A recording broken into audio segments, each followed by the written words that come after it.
Dans l'actualité ce soir, 3 chefs d'État au chevet de la crise sociopolitique que traverse le Burkina Faso. Ils ont entamé cet après-midi les concertations à l'Aïko Hotel. Vers la fin, les choses ont dégénéré lorsqu'une délégation de l'ex-majorité présidentielle a voulu se joindre aux discussions.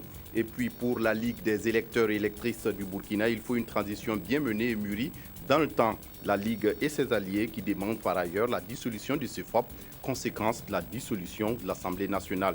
Et enfin, l'infirmière française contaminée par le virus Ebola lors d'une mission au Libéria est guérie, selon une source proche du ministère de la Santé.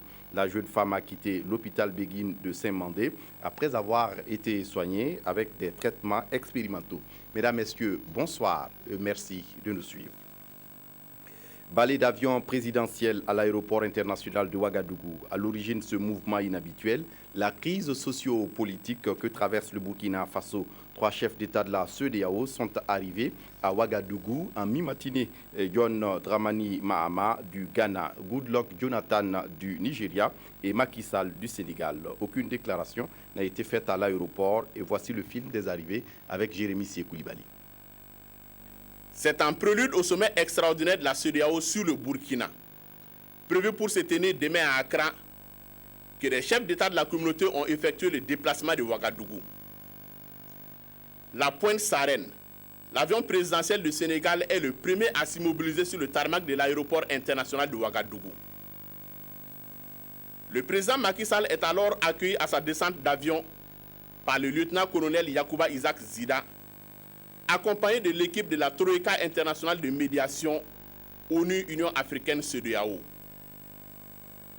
Également au bord de la passerelle, le chef de file de l'opposition Zéphirin Diabré, les diplomates accrédités au Burkina, la haute hiérarchie militaire et d'éminentes personnalités de la société civile.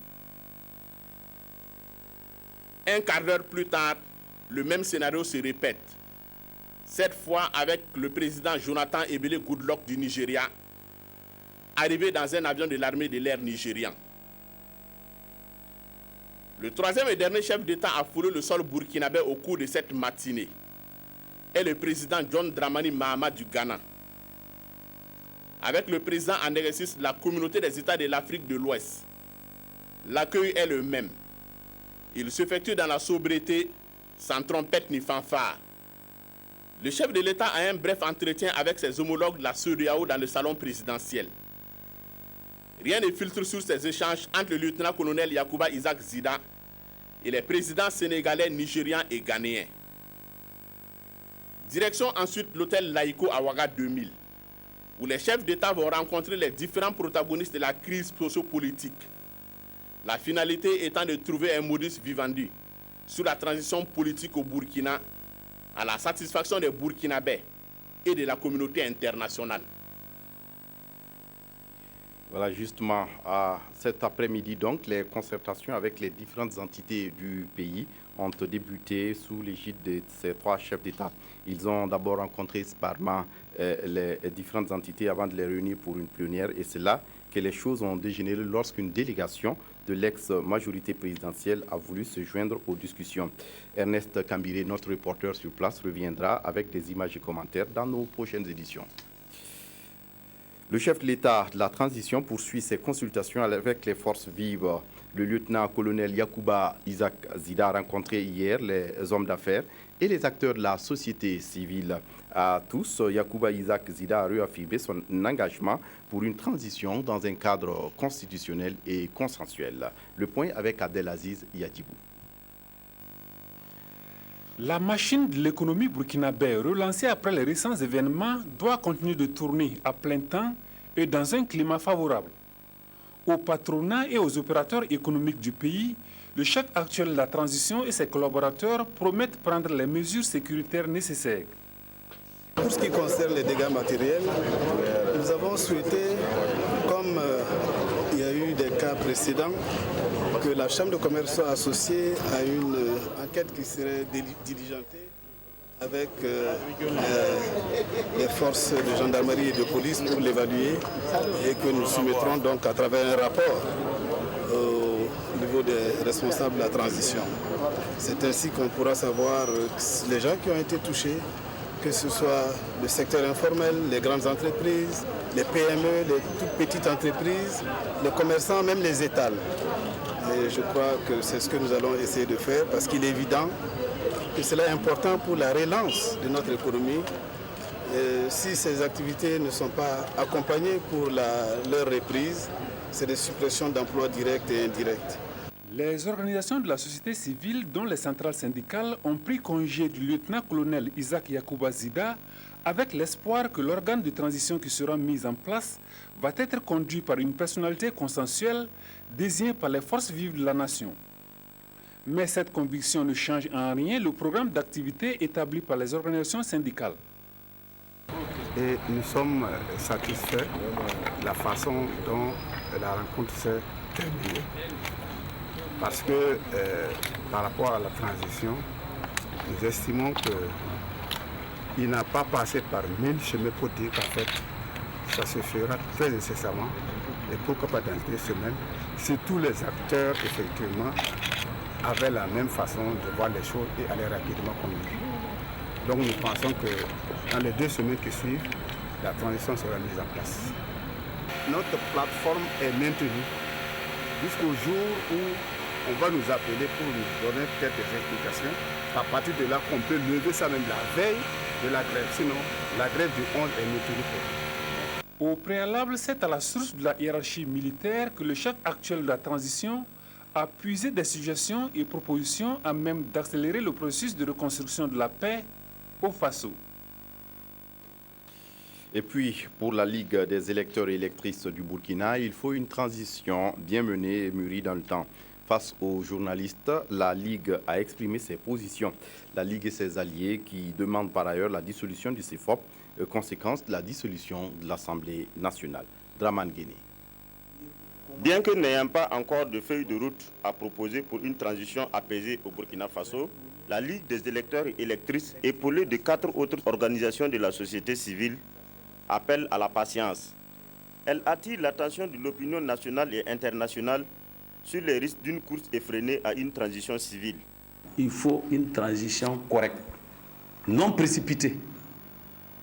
Et que les gens nous disent, bon, en 2 semaines, l'IA nous dit en 2 semaines, colonel Zida donne le pouvoir. Bon, colonel Zida devient quoi après 2 semaines? Qui nous répond? 2. Si on nous dit d'organiser les élections dans 2 mois, conformément à la Constitution dit 3 mois. C'est bien que la communauté internationale nous dise où vous allez sortir les fonds pour organiser les élections. On va faire des élections bâclées. Il faut qu'on soit franc et honnête envers le peuple. Pour les animateurs de cette conférence de presse, l'Assemblée nationale étant dissoute, le CEFOP doit l'être aussi de droit. Si l'Assemblée est dissoute, le CEFOP n'existe plus. Ce n'est pas moi qui dissous, c'est la conséquence légale et juridique. Il ne faut pas que vous dites que moi je demande la dissolution du CEFOP. Je ne demande pas. Hein. Je dis que le CEFOP même ne doit plus parler s'ils sont conséquents avec eux-mêmes. La Ligue des électeurs et électrices du Burkina Faso appelle à une large concertation entre les 3 composantes de la population que sont la classe politique, les organisations de la société civile et l'armée. Le palais de justice de Bobo-Dioulasso n'a pas été épargné par la colère des manifestants des 30 et 31 octobre dernier. En effet, il a été pillé et incendié le 31 octobre, ce qui provoque un dysfonctionnement des services de ce palais. Une mission d'inspection était sur les lieux mardi pour évaluer les dégâts et voir comment redémarrer les activités. Sur place à Bobo-Dioulasso, le compte-rendu de Moumouni Baro. Des manifestants ce vendredi 31 octobre 2014. Le constat est tout simplement amer. Ici, par exemple, le parquet général. Tous les documents et matériels de bureau sont partis en fumée. Non loin de là, les cabinets d'instruction. Également, même désastre. Aucun bâtiment n'a échappé à la furie des pillards. Les objets scellés comme les motos, véhicules et autres objets de valeur ont été soit emportés, soit calcinés. Il y a eu beaucoup de dégâts. L'incendie des locaux et puis des dossiers. Et certains bureaux ont été aussi saccagés, le matériel, beaucoup de matériel a été emporté, littéralement volé, détruit. Parce qu'au niveau de l'instruction, dans tous les cabinets d'instruction, tous les dossiers ont été détruits. Au niveau de la chambre d'accusation, les dossiers de la chambre d'accusation qui étaient au niveau du parquet général aussi ont été détruits. Bon, certains dossiers civils et commerciaux peuvent être récupérés. Donc, à l'instant même, ce qu'on est en train de faire, c'est de répertorier, de faire l'état d'abord des personnes qui sont détenues. C'est de reconstituer les dossiers en collaboration avec les unités de police et de gendarmerie qui ont eu à mener les enquêtes.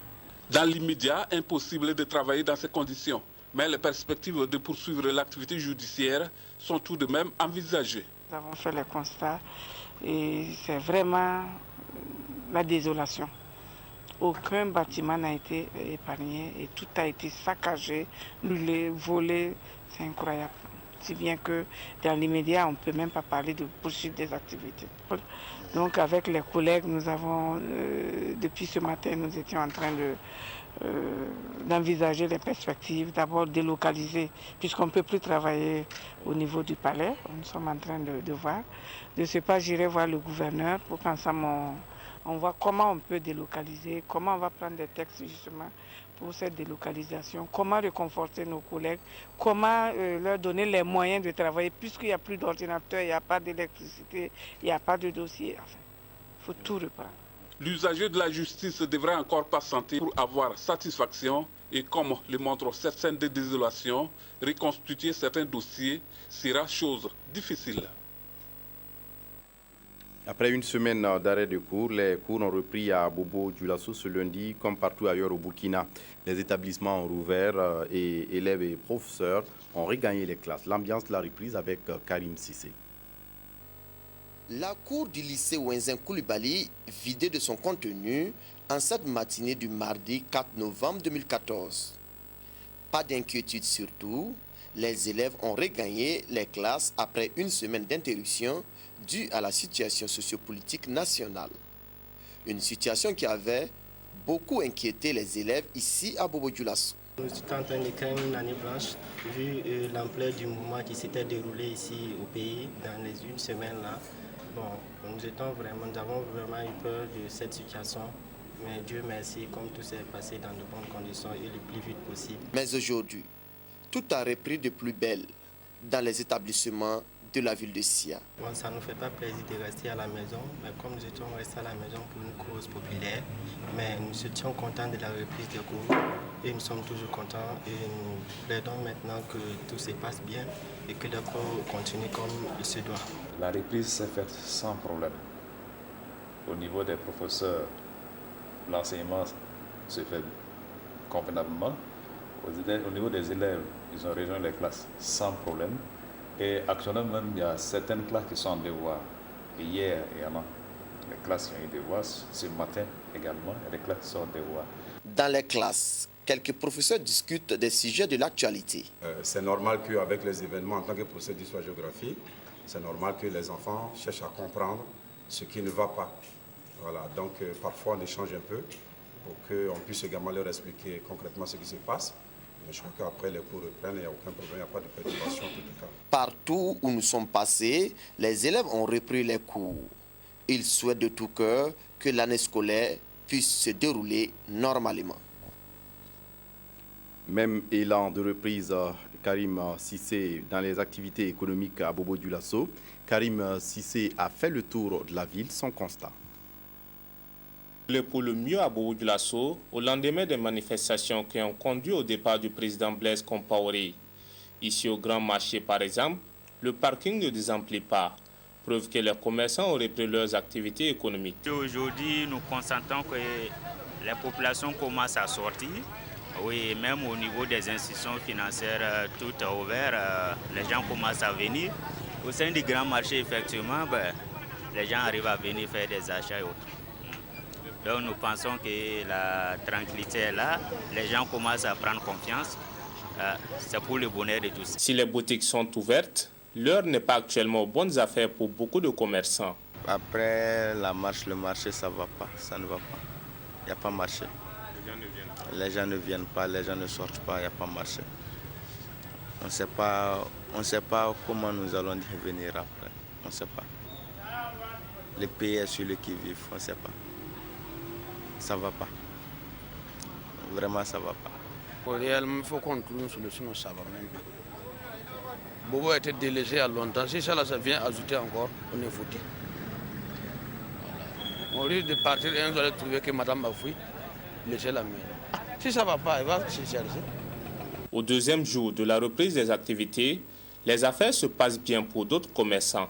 Après les activités, le marché va très bien aussi. C'était lundi matin, lundi qu'on a ouvert le marché. Nous aussi, on est ici, on gagne 100 francs, 200 francs, tout, on est ici aussi. Autre lieu, même constat. Devant cette banque de la place, l'affluence est de mise et les clients effectuent leurs opérations en toute sécurité. Apparemment, il n'y a pas de souci. Comme vous le remarquez, il n'y a pas de monde ce matin, ça va. Mais qu'est-ce que vous avez pu faire ce matin? Je suis venue pour des opérations et j'ai pu les faire sans problème.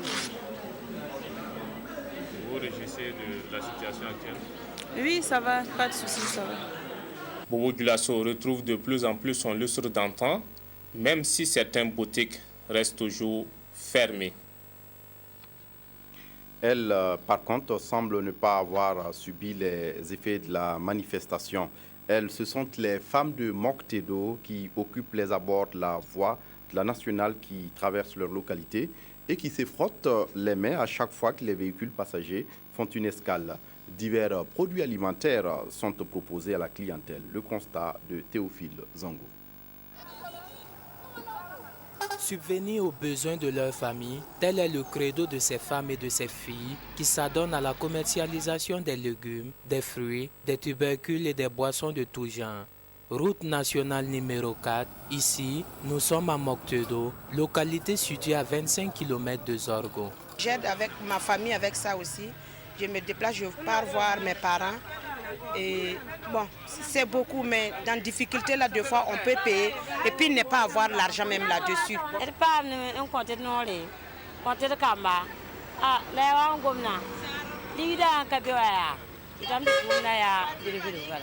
Carrefour par excellence de l'approvisionnement, de la dégustation et de la récréation pour des passants très souvent exténués, abattus par la durée du trajet et les secousses que celui-ci pourrait occasionner. Avec tous les risques que cela pourrait contenir, ces braves dames accourent au moindre arrêt de véhicules, de motocyclistes, tentant de persuader les plus embarrassés quant à la qualité de leurs produits. Bon, ils nous parlent deux fois, d'autres aussi viennent garer devant nous pour payer et puis repartir. Mais ceux qui gardent de l'autre côté, ça on va courir, aller. Bon, deux fois il y a d'autres qui vont tourner, regarder, il y a d'autres qui ne tournent pas pour regarder. Ils vont passer comme ça. Nous-mêmes, on a eu plus de 2 personnes. Celle-là a eu accident. Et il y a une aussi qui a eu accident. Bon, c'était difficile. C'est donc une clientèle malgré elle par moment qui tombe sous le charme de cette dame, dotée d'un art oratoire dont elle seule possède le secret, emportant ainsi au passage des provisions et de quoi se ressourcer.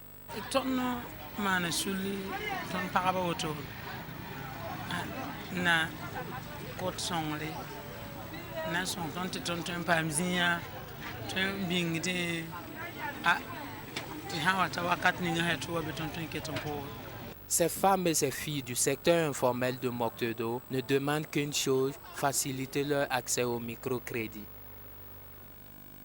La présidente du Conseil supérieur de la communication, Nathalie Sommet, a rendu visite au personnel de la nationale de l'image et du son cet après-midi afin de lui apporter son soutien et ses encouragements un peu tôt dans la matinée. Une délégation de l'Union nationale de l'audiovisuel libre du Faso UNALPHA était également dans les locaux de la RTB. Le point de tout cela avec Karuna Maré et Drissa Serré. Suite aux récents événements, une toile de solidarité se tisse autour de la RTB. La présidente du Conseil supérieur de la communication est venue encourager le personnel dans cette période difficile. Au cours de cette visite, Nathalie Sommet a pu constater l'ampleur des dégâts. Nous avons suivi de loin et ce qui s'est passé à la télévision, le matériel de travail qui a été saccagé, pillé, le personnel qui a été brutalisé, violenté. Et il était de notre devoir de venir justement constater de visu et ce qui s'est passé réellement ici. Et je dois vous dire que c'est avec émotion, c'est avec beaucoup d'émotion parce que l'ampleur des dégâts est énorme. Et le directeur général me confiait que les premières évaluations remontent à 700 millions de francs CFA, sans compter le matériel privé, c'est-à-dire les véhicules du personnel et tout ça. et qui ont été saccagés. Pour l'instant, la télévision se bat avec les moyens de bord pour répondre aux attentes des populations. Voilà, c'est tout pour ce journal. Merci de l'avoir suivi. Très bonne suite de programmes sur la RTB. Au revoir.